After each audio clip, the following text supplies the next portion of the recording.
Good morning. I'm Andy Barron, and I'm with Walmart Stores, and I have the privilege of introducing our next speaker, Mr. John Fleming. John's a native of Minnesota, and after college, he spent 19 years with the Target Corporation in different leadership capacities, with his final assignment there being really the Senior Vice President of Merchandising for all the fashion areas.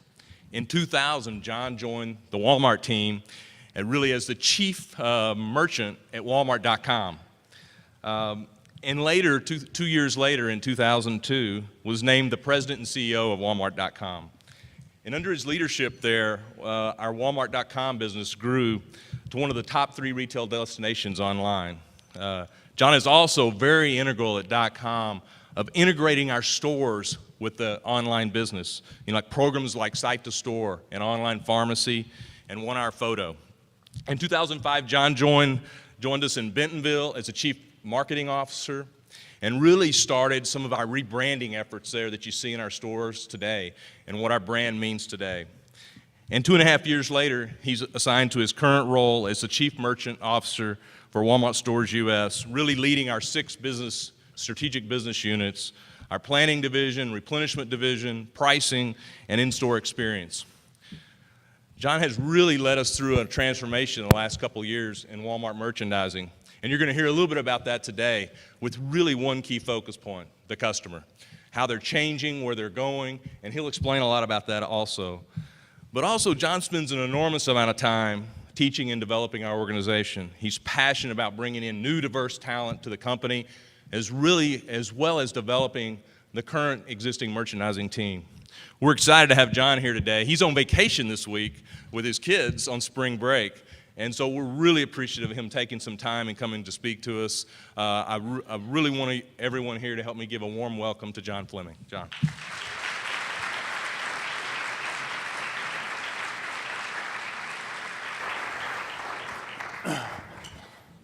Thanks, Andy. That was a very kind introduction. I don't think we've done your evaluation yet. I guess it doesn't hurt. I hesitated to even bring this up, but I think I'm going to as I stand up here. As I recently, about 2 months ago, I had this inner ear infection, and I'm on the mend, I'm fine. The only problem is my vision is blurry, I can't hear out of my left ear, and my balance is off. But what I've learned is what doesn't kill you makes you stronger. So this is my first primetime engagement since that occurred. And I guess the one other correction I would have, and everybody always picks this up because everybody likes to pick the fight between like Target and Walmart. I'm always clear to point out I'm really the department store guy. I was 20 years in department stores, which was Dayton's, then Dayton Hudson and Marshall Field's, and now Terry manages them all. But that's really where I think I cut my teeth in retailing. And what I'd like to do today is kind of give you my perspective on retailing and growing up in the Dayton Hudson organization. One of the skills that I think that organization really developed in its merchants was trend merchandising and really understanding customers and where customers are going. And so I firmly believe that retail is really the business of managing consumer change. And consumer change is easy to see behind. It's hard to see into the future, and yet the retailers that are able to really understand where customers are going are the ones that are really going to win in the future.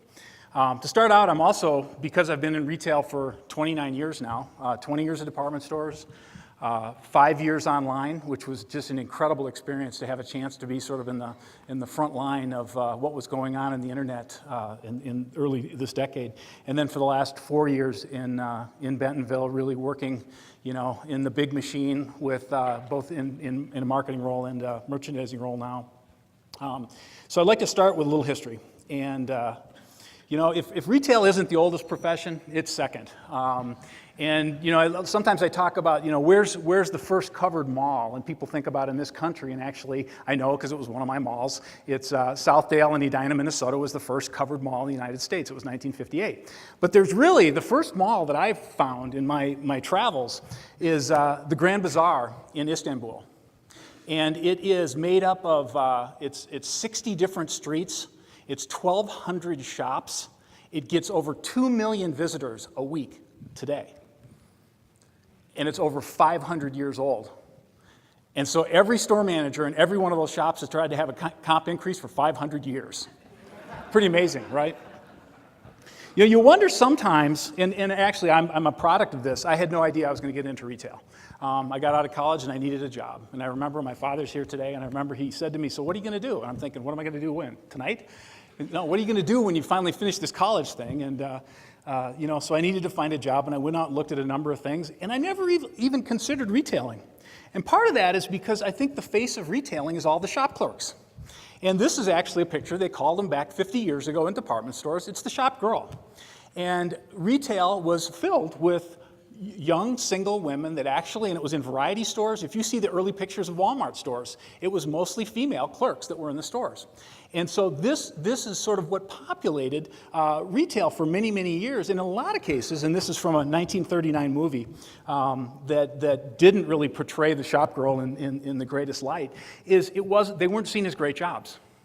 And yet I would tell you that retail has always been a great place for people to start, and people that didn't necessarily have great opportunities, and that they could work their way through. And if they demonstrated through hard work and learning that they actually could contribute, that they could ascend and do quite well. This was actually an article in the New York Times in 1913, where an executive at a gimbal store talked about how, you know, they had it all wrong, that these were great jobs. And these women that had no opportunity, this is 6 years before the 19th Amendment, these women had an opportunity to join a retail organization with no experience, no previous skills, and actually be able to earn a living wage and to be able to pull themselves out. And I think that manifests itself in that the first female executive that I can find that ascended to what would today be called a CEO, but they didn't have CEOs back then, to the presidency was Dorothy Shaver in 1945 at Lord & Taylor. And so I think retail has always been a great place for opportunity. And that holds through today. I mean, I think the same thing still happens where this is the face of retail. It's the cashiers, it's the baggers, you know, at Walmart it's the greeters, and that's what people think that retail is all about. And yet there are so many opportunities, and even within these people that start out in these part-time positions, at Walmart we have hundreds and hundreds of people that start out as part-time baggers or clerks or stockers, and they ascend to very high positions. In fact, our CEO of International today, Doug McMillan, started part-time while he was going to college stocking shelves at Walmart. And so I think that there's been this mixed conception about retail, and retail has, and I think I'm living proof. I never knew I was going to get into retail. I started in the Dayton training program in 1981, and I've never looked back because there's just such fantastic opportunity. So let me just go on because I love the whole history of retail and how it's all evolved, because that helps you to project where it's going to go. I believe that modern retailing began over 150 years ago with the great family-owned department stores in every major city, and these are two. Obviously, Marshall Field's is near and dear to my heart. R.H. Macy is near and dear to Terry's heart. And yet there were many other companies, whether it was Wanamaker's in Philadelphia or J.L. Hudson in Detroit, Filene's in Boston, that over 100 years ago, these families went out and they actually built the first big box. You know, there's all this big box legislation. There were big boxes long before there were Walmart supercenters. And they were 500,000 to 1 million foot stores that were in the urban core. And people came from miles around to come to these stores, and they carried every category that customers needed at that time. So just to give you some context here, so this goes back to about middle of the 19th century, and now it's evolved to where there is a department store channel that's very well defined. I think Macy's being the leader of that channel. It's a $75 billion channel in the U.S. today. So 150 years, it's grown to be $75 billion. Okay. Another interesting year of note in retailing, 1962, 3 companies started. Most people don't know this. Walmart, Kmart, and Target all started in 1962. In 1961, Sam Walton lost his lease because he had a Ben Franklin franchise, and he was making so much money. His landlord wanted to take over the space because he figured he could make the money. Sam said, fine, I'll go start my own company. The rest is history.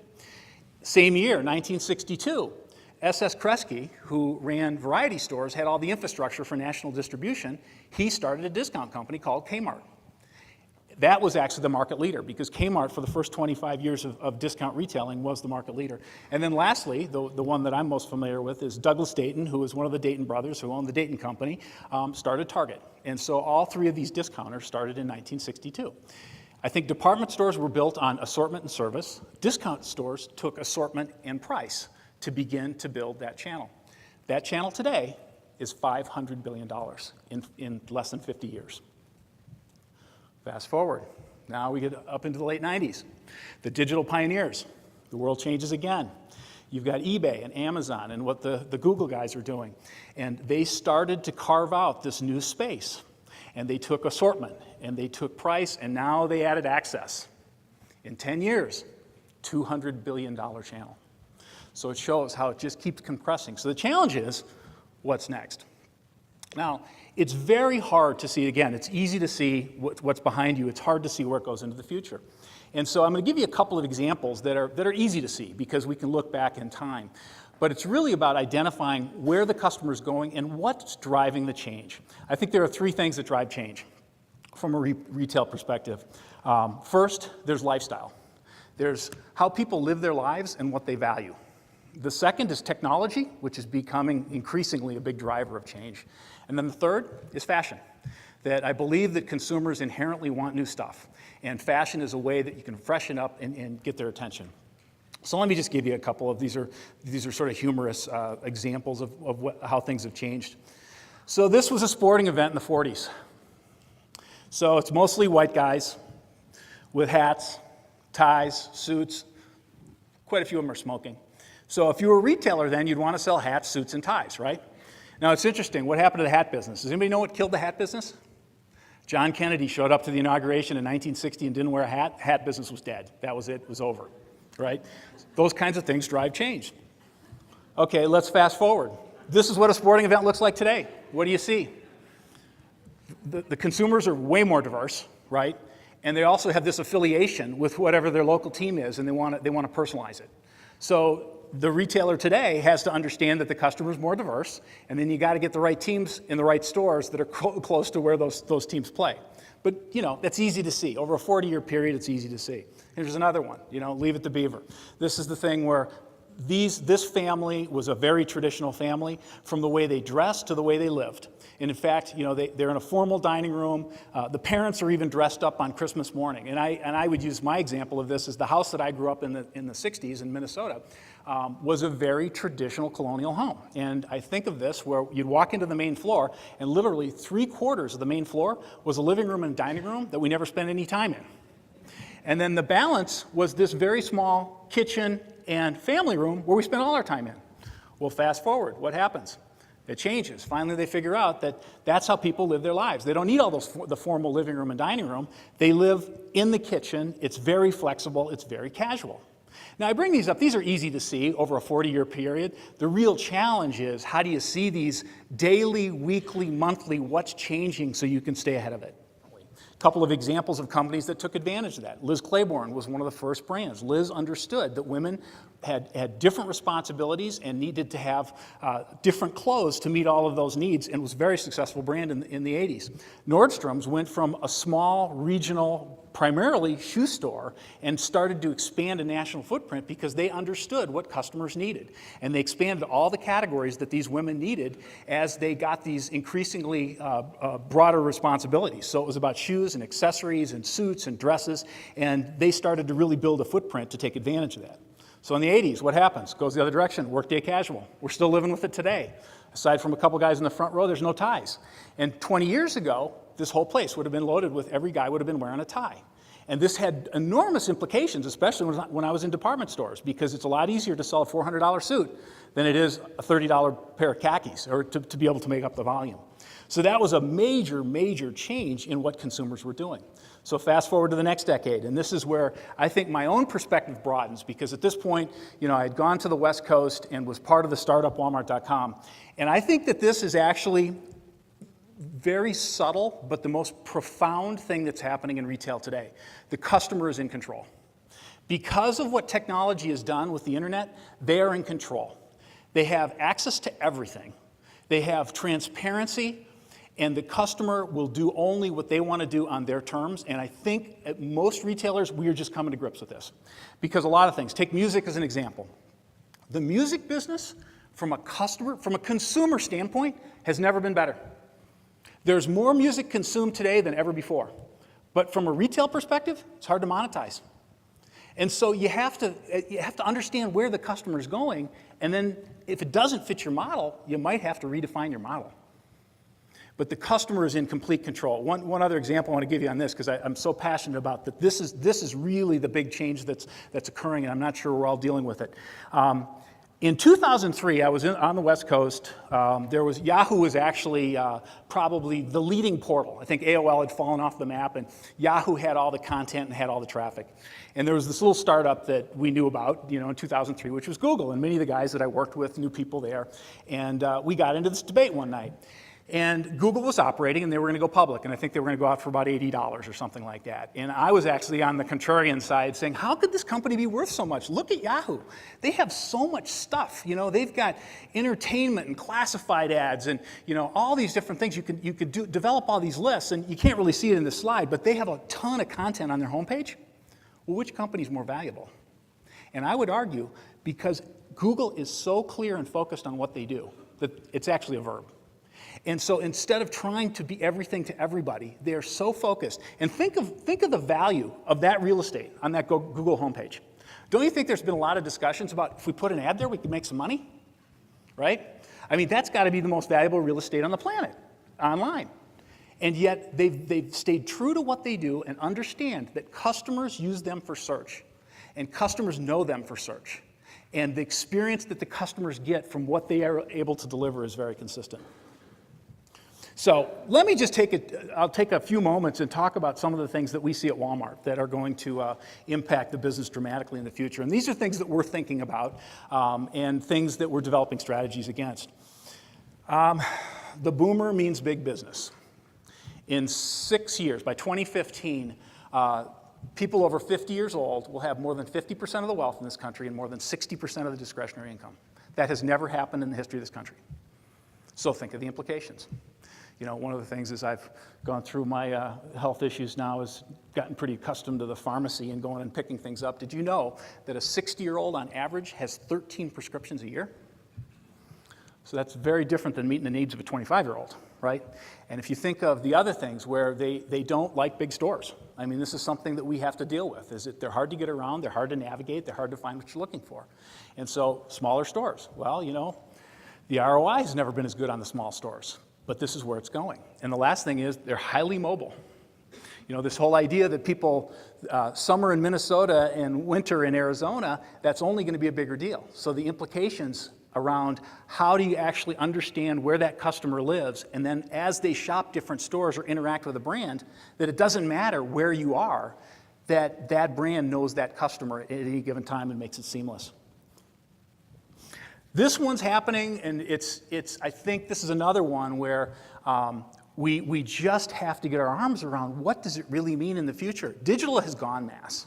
You walk around, I went and visited some colleges with my daughter the other day, and, every kid has a cell phone. I mean, every single kid walks around with a cell phone. That happened in 10 years. And so you think, what are the implications? I mean, eventually everybody's going to have 3 screens, and they're going to want to have all the content available on whichever screen they want. Today, it's hard, but it will happen, whether it's a smartphone, whether it's a laptop, and the television. And so there's so many opportunities for how do you connect with customers knowing that they are going to be enabled by this. The other example I would use to sort of illustrate this is there's been a lot of conversation recently about paralleling where we are today versus the Great Depression, and are we in a depression? Hopefully not. But I would say the thing that everybody always remembers from the pictures of what you see in the Depression are the soup lines.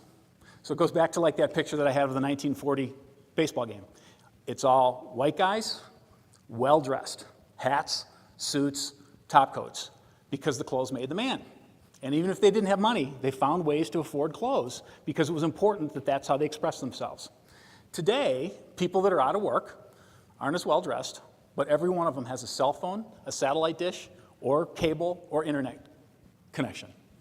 So technology now is becoming so important to everybody in their lifestyle, and it has just enormous effects for retailers.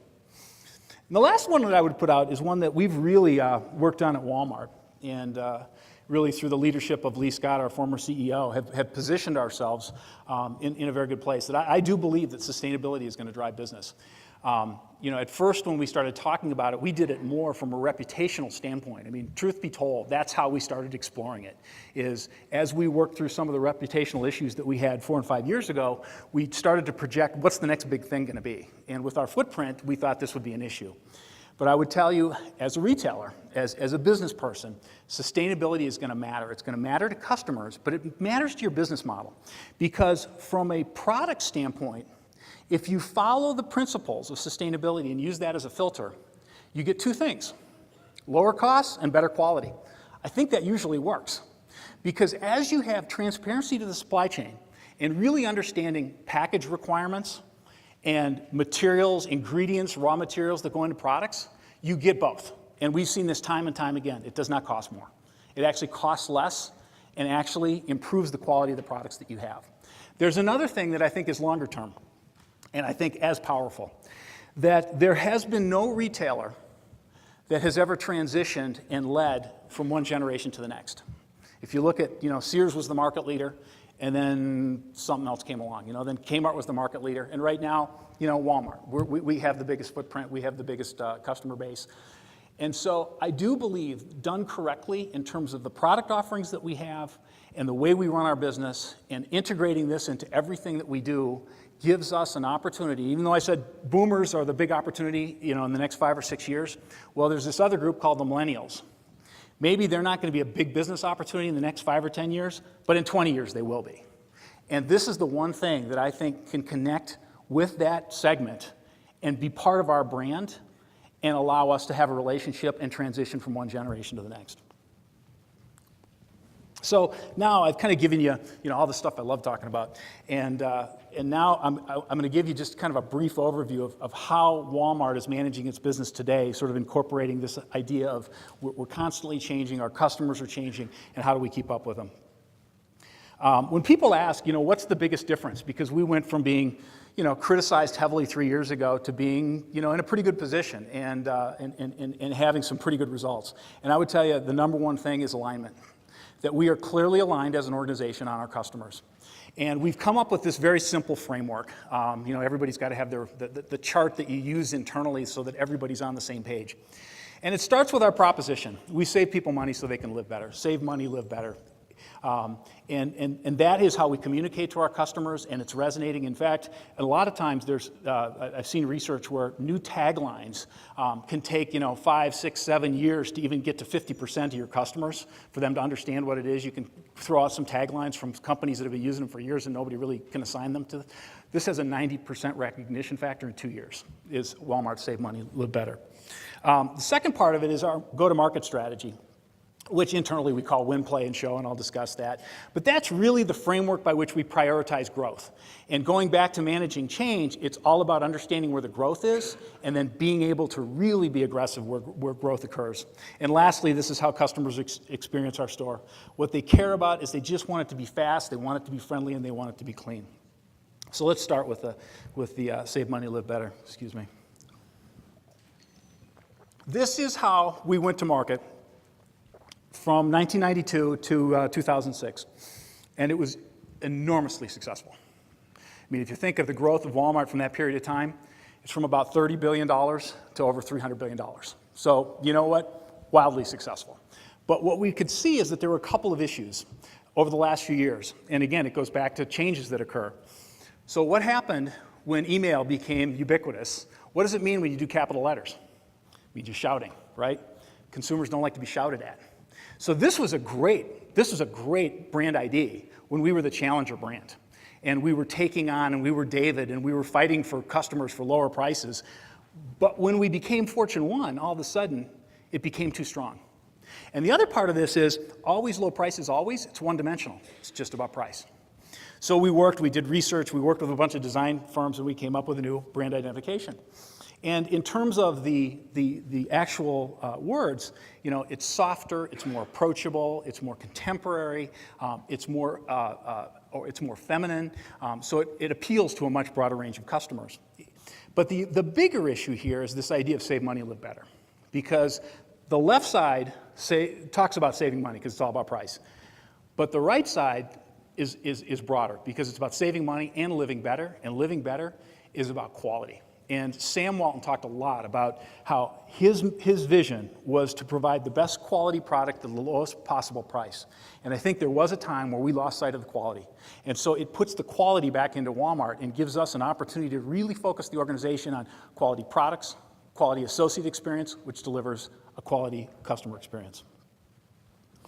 Win, play, show, this looks like something out of a textbook. What I would say to simplify this is a simple construct that we've used to prioritize growth. And why growth is so important is that McKinsey had shared some information with us on a report that they had done where they were trying to correlate success with successful companies, or what drove success in very successful companies.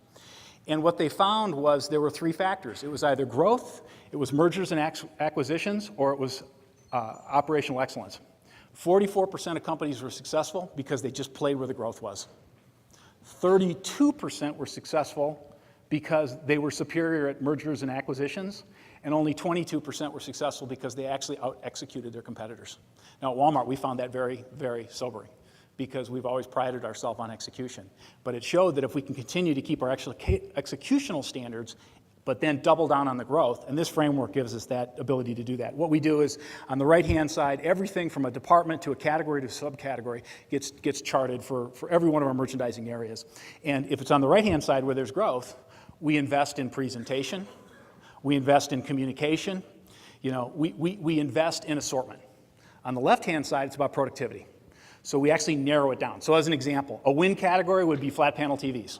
It's something that's growing rapidly. We went out and sought out the best brands. We have every brand that matters in flat panel TVs. We've upgraded the presentation dramatically, and we've outperformed the industry for the last 3 years in flat panel TVs.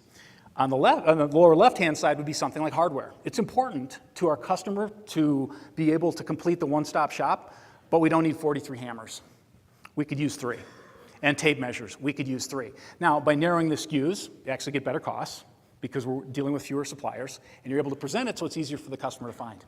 So we're able to use the show categories to drive productivity to invest back into the win categories where actually the growth is and the customer can see it. And then lastly, we have had just a tremendous effort to change the experience in the stores. Everything from checkouts, we are maniacal about our checkout scores. We are constantly looking for ways to use technology so that customers have a very good checkout experience. But even associates engagement scores, that's a very important thing that we measure every single month. And lastly, probably the most controversial at Walmart, because a lot of people think of the Walmart brand as you walk in and there's all that stuff stacked up everywhere. What we actually found is customers don't like that because that space, and it goes back to my Google example, that's customer space. And they come in and they have an idea of departments or things they want to buy, and if we're putting all these other things in front of them, it's actually distracting them. We also know that they're only in the store for 21 minutes. So if we slow them down, we're just keeping the basket from being filled. And this has been probably the biggest battle that we've had because it starts with the suppliers. The suppliers can't believe we're taking the stuff out. But actually, the merchants don't like it either because everybody's up against that pallet, right? But what we found is the customer experience scores go up dramatically. We get higher conversion on the side counters. And actually, the mix of business changes to the positive because there's categories that they never considered before because they knew they were coming in to buy toothpaste and soap and cereal, and they never looked to the left because the barriers of those pallets were too high. So as we've been able to clean up the stores, and so all of our remodel and new stores in the future will have these clean action alleys with the value end caps. This is how I think, if I go back the 150-year department store to discounting today, this is still the model that we're all operating under, the stores in the middle. That every one of us is trying to get people to our stores.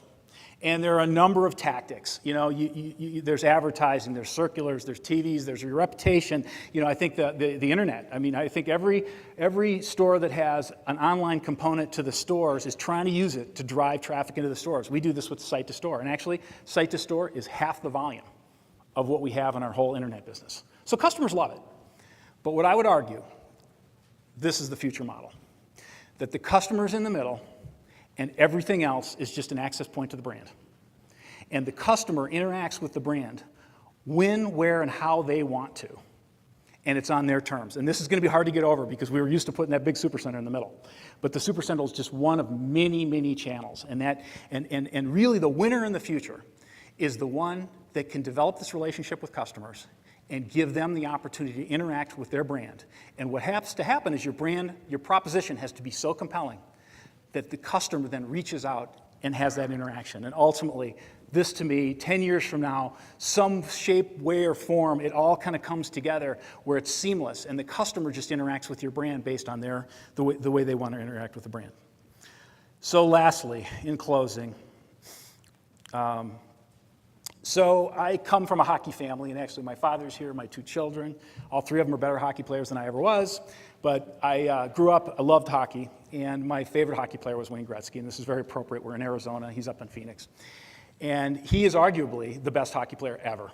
I mean, his statistics just, you can't, I did do this presentation in Michigan once. Some guy in the back of the room wanted to take it outside because, he thinks it's Gordie Howe.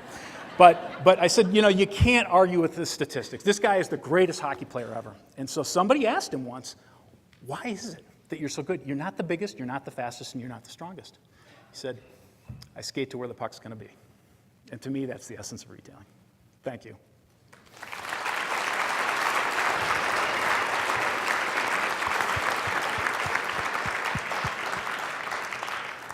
Questions? Yeah. I'm a student at the U of A, and I first wanted to kind of thank you for giving the little history lesson. As someone who's just entering the retail world, I found that very interesting. But one thing I noticed, and I've noticed this in my retailing class as well, when you refer to the customer, it's usually a female. Yes. And for a lot of fashion stores, I guess I can understand that. But from Walmart, which is every aspect of life, I'm wondering why you choose to focus and target females. Yeah, I'm very passionate about this because Walmart didn't used to call the customer she or her or refer to her as such. And a lot of our businesses that developed over time were these heritage businesses that were focused on guys. And those are businesses that are important to us, but what we know from research is that 80% of our sales are either directly or indirectly driven by women.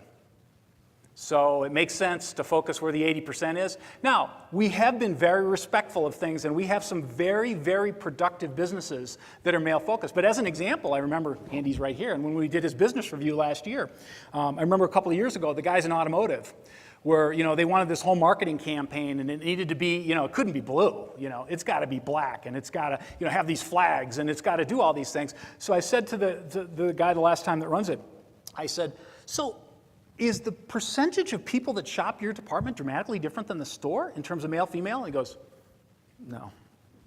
And so it's one of those things where ultimately, women are making the decision.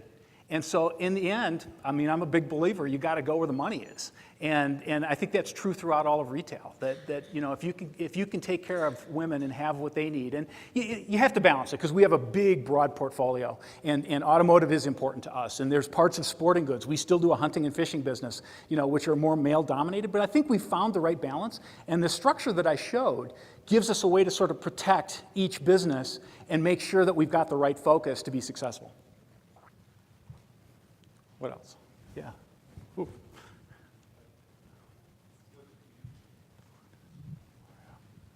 Hello, yes. My name's Tim Gaynor. I'm from Reuters News Agency.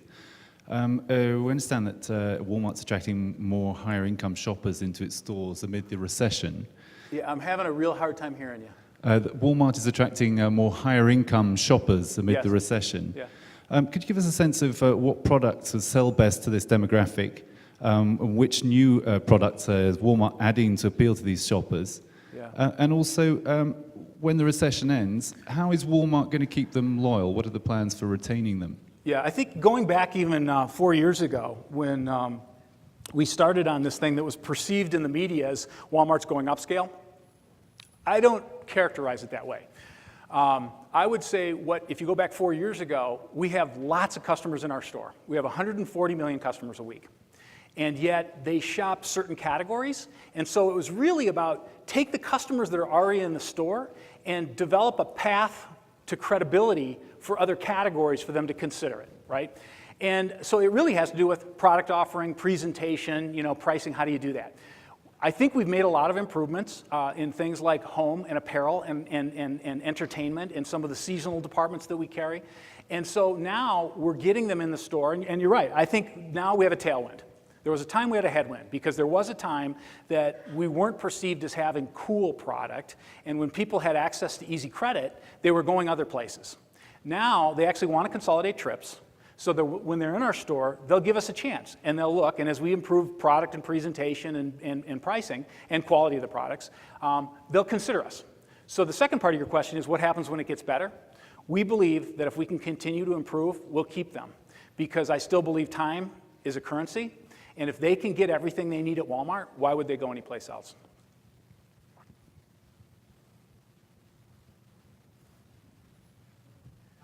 Yeah. I'm Ismail Wayne. I'm a founder of a local startup. Over here? Okay. Here in town. You gotta get my right ear at you. Yeah. I'm a founder of a local startup here in town, allowing a consumer to use coupon on their cell phones. And there have been a recent announcement by Carrefour, the French retailer, which is the second largest retailer in the world, and they're testing mobile payment and marketing with RFID technology. Understanding that Walmart is a big advocate of RFID technology in supply chain management, I would like to get your perspective in terms of how mobile payment and marketing utilizing RFID could impact your business in the future. It's on the list. I mean, that goes right back to when I talk about that, the whole digital thing is going mass, that we have a number of initiatives of how can we better connect with customers. Now, I heard you say something about coupons. Now, that's off brand for us. We don't do coupons. We have everyday low prices. We continue to work with our manufacturers to get the all-in net cost so that we don't do coupons. We don't initiate coupons. We'll accept coupons if they come back from the supplier, but we don't initiate coupons as a promotion. So we wouldn't use it for that. And I know that there are a lot of programs, loyalty programs, coupon programs.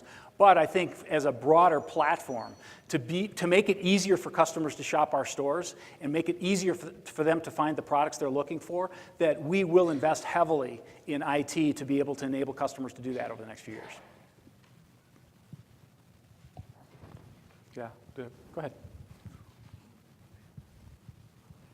In line with the Gretzky quote at the end, the Deloitte speaker this morning said that if you were going to look ahead to where the money is, you would learn to speak Mandarin, Portuguese, or Arabic. So how would you move your strategy of the consumer-centric model to those markets? Only missing one of them. We are the largest non-Chinese retailer in China, and we are the second largest retailer in Brazil. And we are constantly assessing our opportunities in the Middle East. So I think we're very well positioned. We do over $100 billion outside of the United States today. And we're evaluating Russia as we speak. We've opened stores in India. We have a strong presence in China and a very, very strong presence in Brazil. So we're on it. And actually, the merchandising structure and strategy that we've used in the US now is being rolled out into the international markets. Yeah. Hi, I'm wondering how much autonomy, if any, do you allow local store managers as it relates to assortment and merchandising decisions? Historically, there was a lot, and now it's still available, and that's kind of the next thing we're working on. I think that we've done a very good job with sort of the company-wide programs, and I think operations has clear marching orders in terms of what they have to do to execute their program. And that's the next thing we're looking at is how do we build sort of this field merchandising structure in between when you've got 3,600 stores to take advantage, because I do think there's a lot of money in us getting better locally. We've always been really good at it in food because the suppliers do it for us. But part of what we're trying to do is build those capabilities internally. And so that we can understand if it's a Hispanic store, we shouldn't just get the dry grocery right. We should get the entertainment right, the sizes right, in apparel, the colors. And so that's work in progress. We're not there, but it's on the list. Thank you, John. That was a great presentation right here. Oh, yeah. I wanted to ask you talked about the smaller store concept that you might be rolling out, and also I saw in the picture a vending machine type of concept, and I was wondering if you could talk more about both those. Yeah, I mean, we've got both in pilot. You know, I think that the vending machine thing has some real legs for specific products. You know, we still have problems in certain stores with a lot of the, you know, small cube, high value products that customers want, and we don't necessarily have the service model to, you know, have it available at all the time. So we're working on some pilots there to figure out, you know, what does the experience need to be in which departments, you know, sharing or taking a page out of what's been done in Japan for years. So that's something we're working on. Smaller formats, we have a number of things, again, that I would say are in pilot stage, that we are committed to smaller formats. We just aren't sure exactly like how big, what's the mix. You know, we've come up with a few principles that we believe that our brand has to have as consistency. But again, it's pilot stages. I think it's going to be a couple years till we really understand and have something that could impact the company. Okay, is that it? Bright lights. Okay, thank you.